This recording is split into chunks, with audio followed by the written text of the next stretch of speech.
Delivery boy murder case Lucknow. एक फ्लिपकार्ट के delivery boy ने कभी नहीं सोचा होगा कि मैं डिलीवरी बॉय का जॉब करूंगा और मेरे साथ में इस तरह का घटना हो जाएगा।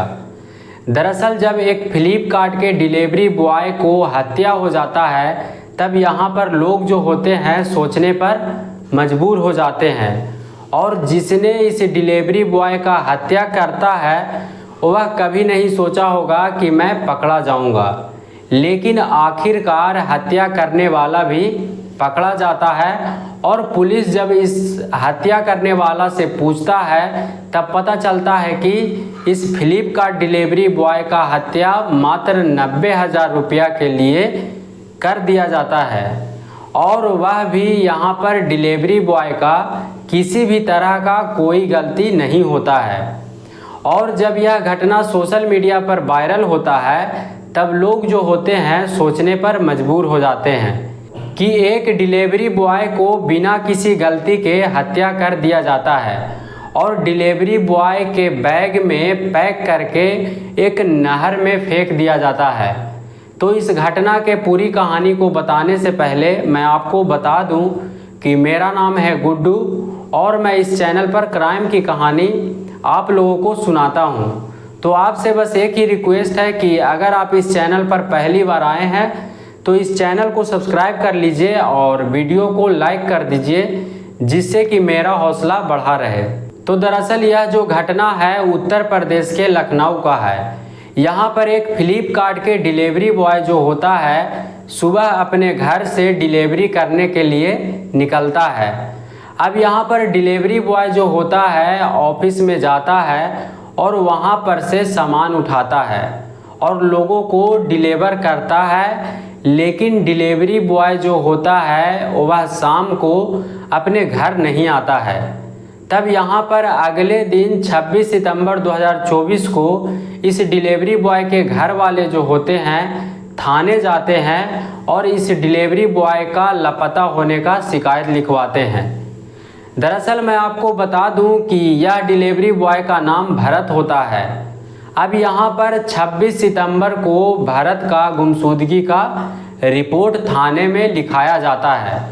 तब पुलिस जो होता है भरत को खोजने में लग जाता है। अब यहाँ पर पुलिस को कोई सबूत नहीं मिलता है। तब यहाँ पर पुलिस जो होता है इस डिलीवरी बॉय के ऑफिस में पता करता है कि यह डिलीवरी बॉय जो है कितना डिलीवरी किया है।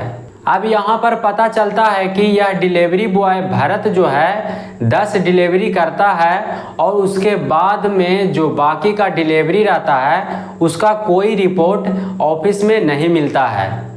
अब यहाँ पर पुलिस जो होता है यह डिलीवरी बॉय जितने लोगों का डिलीवरी करता है उन सब लोग को पुलिस जो होता है पूछताछ करना शुरू कर देता है। तब यहाँ पर पुलिस को जो सबसे अंतिम डिलीवरी होता है उसमें पता चलता है कि जिस नाम से सामान बुक होता है उस आदमी को नहीं पता होता है कि हमको डिलीवरी पहुँचाने के लिए डिलीवरी बॉय आया था। अब यहाँ पर पुलिस जो होता है इस लड़का को गिरफ्तार कर लेता है। इस लड़का का नाम हिमांशु होता है। तब हिमांशु बताता है कि मेरा आईडी से मेरा दोस्त आकाश शर्मा 2 मोबाइल ऑर्डर किया था, एक वीवो का V14 प्रो और एक गूगल पिक्सल 7 प्रो। यह दोनों जो मोबाइल होता है कैश ऑन डिलीवरी ऑर्डर किया हुआ रहता है।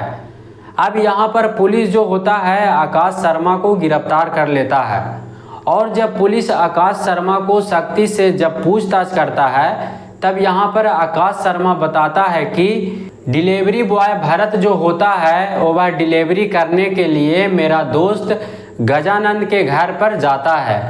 अब यहाँ पर गजानंद जो होता है उसको मोबाइल का लालच हो जाता है और यहाँ पर गजानंद और आकाश शर्मा जो होता है दोनों मिलकर इस डिलीवरी बॉय भरत को लैपटॉप के चार्जर के तार से गला दबाकर हत्या कर देता है और फिर उस डिलीवरी बॉय का जो बैग रहता है उसमें डिलीवरी बॉय भरत को बंद करके वैगनार गाड़ी से इंदिरा कैनाल नहर में फेंक देता है।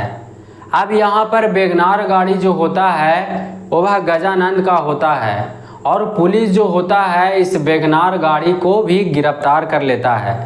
अब यहाँ पर पुलिस को यह पता करना होता है कि डिलीवरी बॉय भरत को इन लोगों ने काटकर बैग में फेंकता है या पूरा। इस बात का पुष्टि करने के लिए पुलिस जो होता है इस नहर में गोताखोर के द्वारा लाश को खोजने में लग जाता है। लेकिन इस नहर में इतना ज़्यादा पानी होता है कि डिलीवरी बॉय भरत का लाश को खोजना मुश्किल हो जाता है। लेकिन यहाँ पर लाश को खोजने में लगे हुए रहते हैं।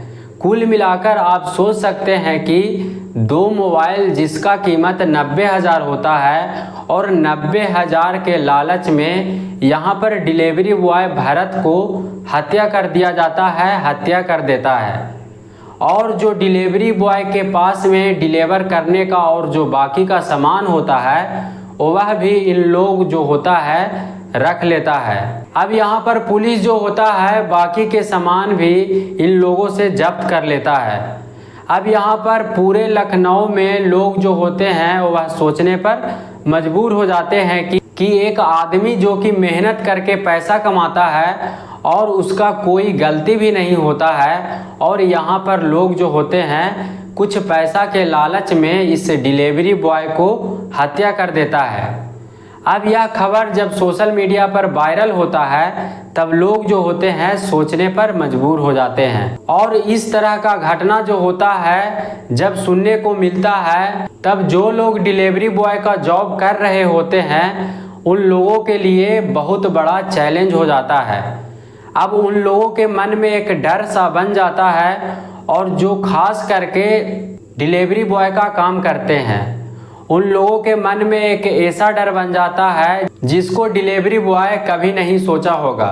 अब यहाँ पर पुलिस जो होता है डिलीवरी बॉय के लाश को खोजने में प्रयास करता है और यहाँ पर जब डिलीवरी बॉय के लाश मिलेगा तब पता चलेगा कि डिलीवरी बॉय को कितने बेरहमी से हत्या किया होगा और किया गया है। खैर इस घटना को बताने का मेरा उद्देश्य नफरत फैलाना नहीं बल्कि आप लोगों को जागरूक करना है, सचेत करना है और कहानियों के द्वारा समझाना है। तो आप लोग इस घटना के ऊपर सोच सकते हैं कि 90,000 रुपया के चलते एक डिलीवरी बॉय को हत्या कर दिया जाता है और नहर में फेंक दिया जाता है, जबकि यहाँ पर डिलीवरी बॉय का किसी तरह का कोई भी गलती नहीं होता है। अब यहाँ पर सरकार के हाथों में है कि इस डिलीवरी बॉय के कातिल को किस तरह का सज़ा देता है, मिलता है। फिलहाल पुलिस जो है आकाश शर्मा को हिरासत में लिए हुए है और गजानंद को खोजने में लगा हुआ है। और यहाँ पर गजानंद के दोस्त हिमांशु जो है उसको भी पुलिस टॉर्चर कर रहा है। तो आगे आपको पता चल जाएगा कि इस डिलीवरी बॉय के कातिल को किस तरह का सज़ा मिला है। तो इस घटना के बारे में आप लोग का क्या कहना है आप लोग कमेंट में ज़रूर लिखिएगा। बाकी मिलते हैं अगले किसी कहानी के साथ में। वीडियो पूरा देखने के लिए धन्यवाद।